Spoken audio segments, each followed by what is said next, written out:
Assalamualaikum warahmatullahi wabarakatuh. Bismillahirrahmanirrahim. Alhamdulillahirabbil alamin.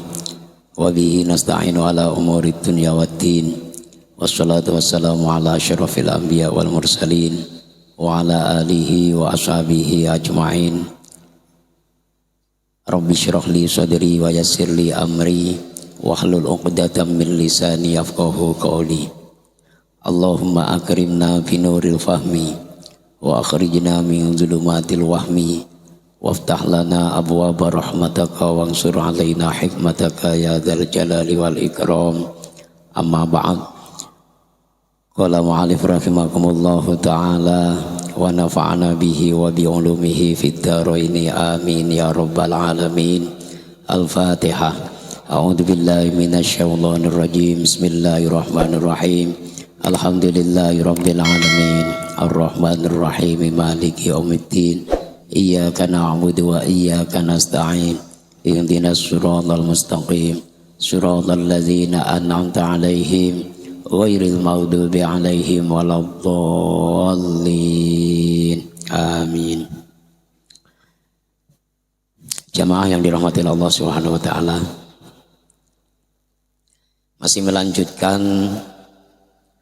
pembahasan malam Jumat yang lalu. Pada kesempatan malam yang berbahagia ini, saya akan membacakan sebuah kitab yang berkaitan dengan ilmu, ya, yang berkaitan dengan ilmu. Karena kemarin masih membahas tentang ilmu, ya, masih membahas tentang ilmu. Qala Nabi sallallahu alaihi wasallam, Kanjeng Nabi Muhammad sallallahu alaihi wasallam pernah bersabda yang berbunyi, man ta'allama baban minal ilm ya'malu bihi aw lam ya'mal bihi kana afdhala min ayyusalliya alfa raka'atin tatawuan. Man sapane wong ta'allama kang ngaji sapa man baban ing sakbab minal ilmi saking ilmu ya'malu haling lakoni sapa man atau wong bi ing sakbab mau aulam ya'mal utawa ora dilakoni utawa orang lakoni sapa wong bihi ing sakbab mau kana mongko ana sapa wong iku afdhala kana mongko ana sapa wong afdhala iku luweh utama min ayyusolliya, ya, min ayyusolliya tinimbang saking salat sapa wong alfa rakaatin ing 1000 rakaat tatawuan krana nglakoni sunah. Jadi artinya berkaitan dengan pentingnya ilmu dan keutamaannya ilmu. Kanjeng Nabi bersabda, barang siapa yang ngaji ngilmu membahas tentang ilmu satu bab saja, misalnya bab sholat atau bab wudhu atau bab jinabat atau apalagi bab istinja, ya, satu bab saja misalnya ngaji tujuannya untuk membahas satu bab atau satu pasal atau satu ilmu, baik ilmu yang dibahas tadi itu dijalankan atau diamalkan atau tidak diamalkan, ya'mal bihi aulam ya'mal bihi, kayak macam orang obrolan biasa, ya. Kelihatannya tiap malam ngobrol itu apa yang dibahas. Ya. Padahal itu kalau kita mau membahas ilmu, ya satu bab saja, syukur-syukur bisa 2 bab atau 3 bab. Walaupun toh pembahasan ilmu tersebut tidak diamalkan, walaupun toh tidak diamalkan, maka kana afdhala min ayyusalliya alfa rakaatin tatawuan. Orang tersebut lebih utama dibanding sholat sunat 1000 rakaat. Ada enggak yang pernah sholat sunat 1000 rakaat, Pak? Pak Agus pernah enggak? Pak RT? Kalau Pak Baru mungkin udah lah ya. Orang tua mesti sudah lah. Udah. karena umurnya lebih tua daripada kita. Ya, ngaji, ya ngaji, datang kayak macam Pak Witano ini misalnya kan, jauh-jauh dari Batu Haji ke sini ngaji mau membahas ilmu satu bab, ya, entah bab sholat, entah bab wudhu, entah bab zakat, entah bab apa namanya puasa, satu bab saja. Walaupun toh tidak diamalkan atau tidak dilakoni atau tidak dijalankan, maka ganjaran yang diberikan Allah kepada orang tersebut, mereka itu lebih baik atau lebih utama dibanding orang yang melaksanakan sholat sunat 1000 rakaat. Ini bapak-bapak yang dirahmati Allah Subhanahu Wa Taala, luar biasa ya, luar biasa. Ngaji satu bab saja, nggak usah banyak-banyak. Walaupun toh pengajiannya ataupun ilmunya tadi tidak diamalkan, macam orang obrolan kedai kopi misalnya kan, nggak diamalkan, ngalor ngidul nggak karu-karu, tapi yang dibahas itu adalah ilmu, ya. Maka walaupun itu tidak diamalkan, walaupun itu tidak dijalankan, bapak-bapak, itu Allah kasih pahala, Allah kasih ganjaran kepada kita, maka lebih baik dibanding orang yang menjalankan sholat sunat 1000 rakaat. Paham berapa? Paham nggak kira-kira? Ya. Paham sih paham, tapi kadang nggak ngerti juga. Paham tapi nggak ngerti. Nyatanya kalau diajak ngomong masalah duit itu berjam-jam kuat, tapi kalau diajak ngomong masalah ilmu agama itu pura-pura berjam-jam, setengah jam aja udah nguap-nguap. Ya. Yang encok, yang pegel, yang linu. Betul nggak Pak? Hah? Udah ngolat. Ya. Karena apa? Karena pahalanya tidak kelihatan. Kalau diajak duduk semalam bahas masalah bisnis, bahas masalah kerjaan, bahas masalah jabatan, itu awet, tahan, betah. Tapi kalau diajak melek malam bahas masalah agama, bahas masalah pengajian, ya. Kenapa kok orang-orang itu bisa ikut khilafatul muslimin ya? Ya kan harus ada ilmunya juga. Kenapa sampai orang kepencut masuk kepada paham khilafatul muslimin? Itu juga perlu pembahasan, harus dibahas. Apakah mereka tidak tahu? Ataukah mereka tidak ngerti? Ataukah mereka tidak pernah ngaji? Atau mungkin ngajinya kurang kafah, kurang sempurna, kan bisa jadi. Betul nggak Pak? Dan juga bisa jadi kita nanti akan seperti mereka, akan masuk ke paham mereka, ya. Yang selama ini kita mengidolakan setiap malam Jumat manis dan setiap malam tanggal 11 Hijriah kita mengidolakan pembacaan manaqib Syekh Abdul Qadir, tapi Al-Jinani, bukan Abdul Qadir Baraja, bukan. Bukan. Enggak Pak. Kan sama-sama Abdul Qadir. Kalau Mbah Latif itu Abdul Qadir Jalanan katanya. Ya. Kalau ini Abdul Qadir Baraja. Yang kita idolakan saat ini Syekh Abdul Qadir Al-Jilani. Bisa jadi kalau ngaji kita tidak kita sempurnakan, kalau ngaji kita berhenti di jalan, kita akan masuk ke dalam paham-paham mereka yang ketuanya adalah Abdul Qadir Baraja. Ya mudah-mudahan nanti nggak ada benih-benih lagi lah, ini udah ketangkap beliau aja. Ya Pak ya. Nah ini Bapak-bapak yang dirahmati Allah Subhanahu wa taala, ternyata dengan kita duduk seperti ini setiap malam Jumat yang walaupun toh membahas ilmu, walaupun toh mengaji ilmu, satu ilmu saja walaupun toh tidak banyak-banyak, hanya sedikit saja yang kita bahas ya. Walaupun toh ilmu itu nanti tidak kita amalkan, maka kita akan ditulis oleh Allah mempunyai sebuah keutamaan lebih utama dibanding orang yang melaksanakan sholat sunat 1000 rakaat.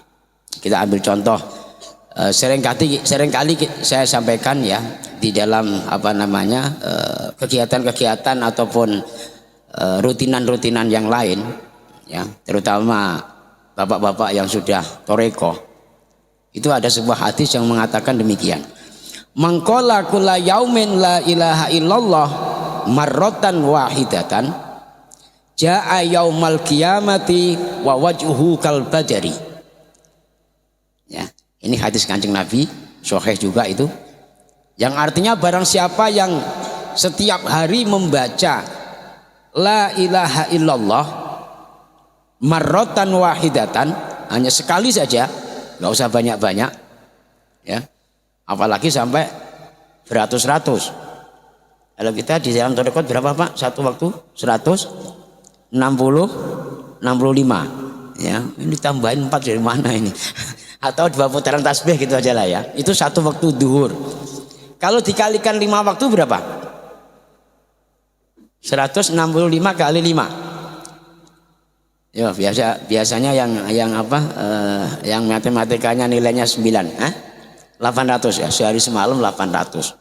Ini orang-orang torekot itu sehari semalam minimal 800 kali membaca la ilaha illallah. Sementara yang disampaikan oleh Kanjeng Nabi ini sekali saja ya, setiap hari baca la ilaha illallah sekali saja, maka jaa yaumal qiyamati wa wajhuhu kal badari. Maka besok di hari kiamat orang tersebut wajahnya bagaikan rembulan ya, terang, cerah, cemerlang. Paham Pak? Paham enggak? Ya ini loh, kenapa kita harus dituntut untuk ikut torekoh. Nah, termasuk diantaranya wiridan atau amalan yang kita kerjakan itu adalah membaca la ilaha illallah. Dibaca, diwiridkan, diamalkan ya, bila perlu dipraktekkan di dalam di dalam dirinya, di dalam kolbunya. Bukan hanya sekedar la ilaha illallah hanya ditulis di dalam logo baliho atau mungkin spanduk terus dimobat mabitkan ya untuk demo, bukan. La ilaha illallah kok demo. Ini malah mengkerdilkan Allah, betul enggak Pak? Ya kan?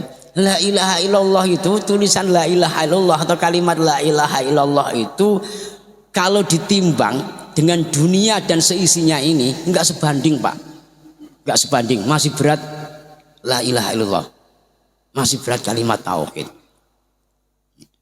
Tapi malah akhir-akhir zaman ini karena kurang ngaji, entah kurang ngopi, enggak tahu saya, itu la ilaha illallah ditulis di dalam ditulis di kain ya, dibuat macam bendera terus dibuat demo. Ini kan mengkerdilkan Allah. Ngapain la ilaha illallah diajak demo?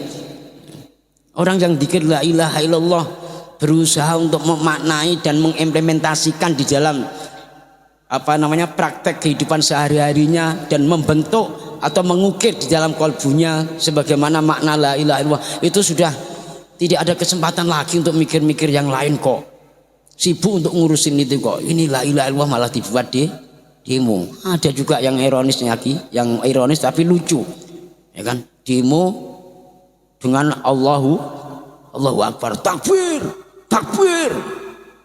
Allah maha besar, Allah maha besar. Dia malah lebih besar daripada tujuannya, daripada Allahnya. Betul nggak Pak Puji? Jangan iya saja. Ini kelihatannya ngangguk-ngangguk, nanti paham nggak? Nggak paham nanti lama-lama ikut demo pula, ya kan? Udah torekot ikut demo. Betul Pak ya? Ini sengaja saya sampaikan Pak, karena jarang-jarang yang berani seperti ini. Ini keutamaan daripada ilmu, ya.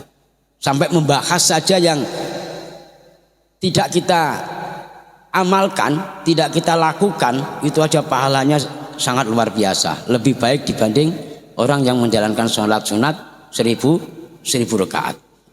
Itu yang pertama. Kemudian yang kedua kata Kanjeng Nabi, man zaro aliman faka'annama zaroni, wa man sofaha aliman faka'annama sofahani, wa man jalasa aliman faka'annama jalasani fid dunya, wa man jalasani fid dunya ajlastuhu ma'i yaumal qiyamah. Itu yang disampaikan oleh Kanjeng Nabi, yang artinya man sapane wong ziarah kang ziarah sapa man aliman ing wong alim, ya. Barang siapa yang mau ziarah atau sowan atau datang ke tempat orang yang alim, itu kalau kita artikan itu sebetulnya yang orang-orang yang betul-betul sudah pandai atau memiliki banyak ilmu.